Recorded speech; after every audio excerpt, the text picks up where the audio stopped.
All right, we are here at PJ Fitzpatrick with Teresa. Teresa is queen of marketing here at PJ Fitzpatrick. Thanks for taking the time. Of course, it's nice to see you.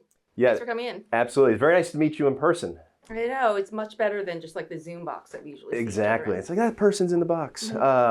So you've been with the company now, what, a year and a half? A year and a half now. Okay.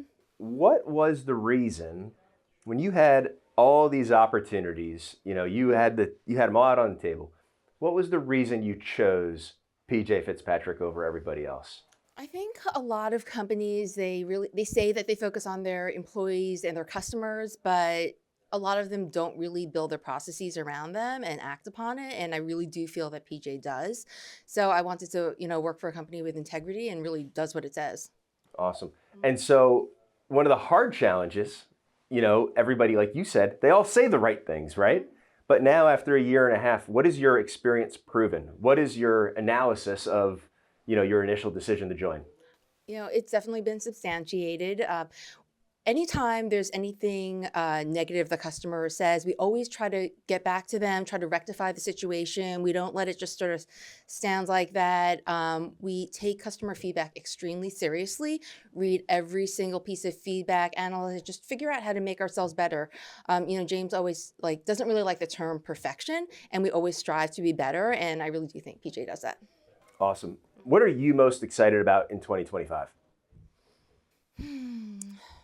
I'm excited about just continuing to push the envelope. One of the other things I really like about PJ is that they're always growing, trying to figure out how to be better. And I'm looking forward to doing that with the marketing department as well. I feel like it's in a great place, but would love to continue to evolve as technology and the customer evolves. So there's a lot of opportunity. Yeah, and I know you stay ahead of the curve, and I know James harps on preparation, right? And predicting that storm ahead. This way you can weather it for a successful outcome. And you on the marketing front have your hands full because you're going greenfield next year on a couple, locations and expansions, as well as you just made an acquisition where you're expanding their footprint as far as services goes. What do you anticipate as being your biggest challenge? I think, anytime you go into a new market, you have to make sure you understand the customer base. They have different sort of cues, like different stations, different markets.